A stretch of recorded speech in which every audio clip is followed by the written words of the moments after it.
Hello friends, आप सभी कैसे हैं। मैं हूं ज्योति और मेरे इस चैनल घोड़ोफाल ज्योति में आप सभी का स्वागत है।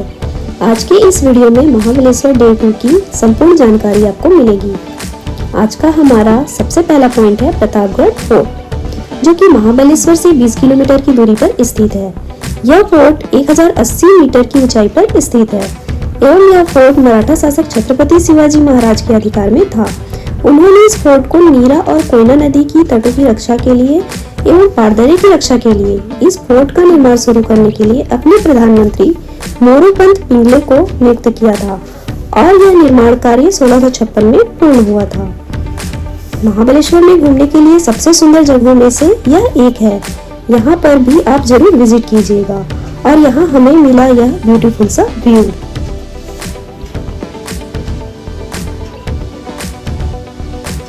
इसके बाद हम ट्रैकिंग करते हुए पहुंच गए भवानी माता मंदिर।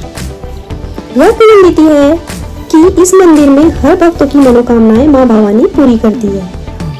जिले के साथ साथ कई प्रदेशों से यहाँ पर भक्त दर्शन पूजन करने के लिए आते हैं और उनकी मनोकामनाएं भी पूरी होती है।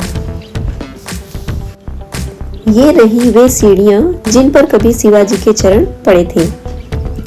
3 से 4 मिनट तक की ट्रैकिंग करते हुए हम पहुंच गए शिवाजी महाराज की मूर्ति देखने।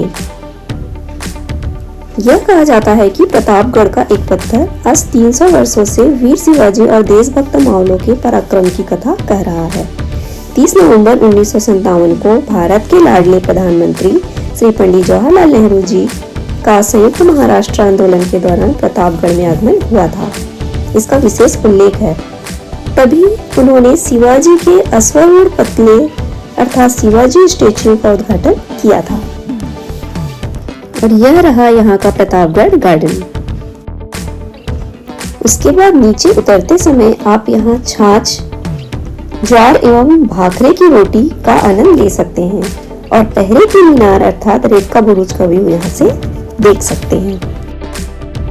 इसके बाद हम निकल गए हस्तकला केंद्र के लिए, जो कि प्रतापगढ़ से 5 से 10 मिनट की दूरी पर ही है। हस्तकला प्रतापगढ़ के एंट्रेंस में प्रतापगढ़ का युद्ध, जो कि 10 नवंबर 1659 में लड़ा गया, महाराष्ट्र के इतिहास की सबसे महत्वपूर्ण लड़ाइयों में से एक है। यह महाराष्ट्र के इतिहास की सबसे रोमांचक घटना मानी जाती है। शिवाजी महाराज ने अफजल खां को मारकर और उसकी सेना को पूरी तरह से हराकर बंदी बना लिया था, जिसे एक चित्र के माध्यम से, एक मैप के माध्यम से दर्शाया गया है। यहाँ से आप यहाँ के निवासियों के हाथों से निर्मित ये तमाम वस्तुएं आप यहाँ से परचेस कर सकते हैं। अब हम चले गए शिवकालीन खेड़े गांव। यहाँ पर प्रवेश शुल्क एडल्ट के लिए 100 रुपीज, बच्चों के लिए 50 रुपीज चार्ज लगता है। अभी हम शिवकालीन खेड़े गांव ट्रेडिशनल विलेज में प्रवेश कर चुके हैं। यहाँ दीवारों पर श्री छत्रपति शिवाजी महाराज एवं उनकी प्रजाओं को दर्शाया गया है। शिवाजी के शासनकाल की यह खेड़े गांव में उस समय के देवी देवता, उस समय के लोग, वहाँ के रहन सहन, रख रखाव, व्यवसाय, उस समय के लोगों की जीवन शैली कैसी थी, यहाँ से यह सभी जानकारी मिलती है। प्राचीन काल के घरों को यहाँ दर्शाया गया है। महाबलेश्वर का मौसम पूरे साल सुखद और बेहद सुहाना रहता है, इसलिए साल भर में आप कभी भी महाबलेश्वर की यात्रा कर सकते हैं। लेकिन आप लिंगामाला वाटरफॉल एंजॉय करना चाहते हैं तो महाराष्ट्र में मानसून के दौरान घूमने के लिए सबसे खूबसूरत स्थलों में से एक है महाबलेश्वर। यहाँ जुलाई से अक्टूबर तक बारिश होती है। अभी हम दिसंबर लास्ट वीक में आए हैं तो यहाँ वाटर नहीं है, हमने लिंगामाला वाटरफॉल को स्किप कर दिया। तो लिंगामाला वाटरफॉल एंजॉय करने के लिए आप जुलाई से नवम्बर में कभी भी आ सकते हैं।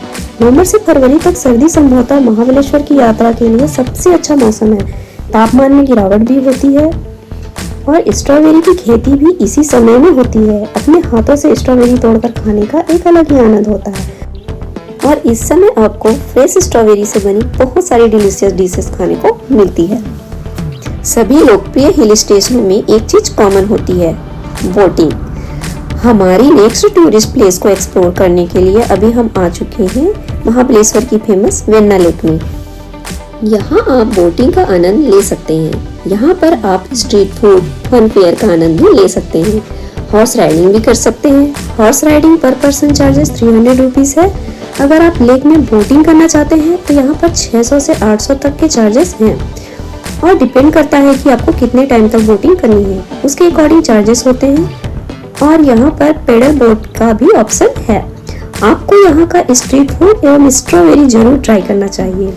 बिरला लेक का निर्माण 1942 में श्री अप्पा साहेब महाराज द्वारा किया गया था, जो कि सतारा के शासक थे और छत्रपति शिवाजी महाराज के वंशज थे। यह लेक 7 से 8 किलोमीटर में 28 एकड़ क्षेत्र में फैली हुई है। यह लेक मानव निर्मित लेक है, प्राकृतिक नहीं है। इस लेक का निर्माण महाबलेश्वर शहर में पानी की जरूरतों को पूरा करने के उद्देश्य से बनाया गया था। बिरला लेक महाबलेश्वर के सबसे प्रसिद्ध पर्यटक आकर्षणों में से एक है। आपको यहाँ एक बार जरूर विजिट करना चाहिए। अब हम जानते हैं कि आप यहाँ कैसे पहुँचे। अगर आप फ्लाइट से आना चाहते हैं तो निकटतम हवाई अड्डा पुणे में लगभग 120 किलोमीटर की दूरी पर स्थित है। हवाई अड्डे पर टैक्सी उपलब्ध है, जहां से महाबलेश्वर पहुंचा जा सकता है। महाबलेश्वर मुंबई पुणे राजमार्ग द्वारा अच्छी तरह से जुड़ा हुआ है, इसलिए मुंबई या पुणे के लिए उड़ान भर सकते हैं और सड़क के माध्यम से महाबलेश्वर तक पहुंच सकते हैं। सतारा पहुंचने के लिए पुणे, बेंगलोर, मुंबई से एक ट्रेन भी जाती है और फिर महाराष्ट्र पहुंचने के लिए एक निजी वाहन या पर्यटक वाहन ले सकते हैं। अगर आप बाई रोड आना चाहते हैं तो इसका पूरा डिटेल्स मैं डे 1 की वीडियो में दे चुकी हूँ, जिसका लिंक मैं डिस्क्रिप्शन बॉक्स में दे दूंगी। अगर आप बाई ट्रेन आना चाहते हैं तो निकटतम रेलवे स्टेशन वाथर में स्थित है, जो महाबलेश्वर से 60 किलोमीटर की दूरी पर है। यह रेलवे स्टेशन फिर अन्य रेलवे स्टेशनों से जुड़ता है। आप मुंबई पुणे से ट्रेन द्वारा सतारा पहुंच सकते हैं और महाबलेश्वर के लिए टैक्सी किराए पर ले सकते हैं, जिसमें लगभग 1 घंटे लगते हैं। अगर आप टैक्सी लेकर महाबलेश्वर घूमना चाहते हैं तो लगभग 5000 में आप सारे इम्पोर्टेंट प्लेसेस को 2 दिनों में कवर कर सकते हैं। यहाँ टैक्सी एसोसिएशन की तरफ से हर टूर का एक रेट फिक्स होता है। आप अपने हिसाब से टूर को प्लान कर सकते हैं। आशा करती हूँ दोस्तों कि आपको मेरी यह वीडियो इन्फॉर्मेटिव लगी होगी। तो मेरे इस वीडियो को लाइक, सब्सक्राइब, शेयर जरूर करें। मिलते हैं नेक्स्ट वीडियो में। धन्यवाद। आपका दिन शुभ हो।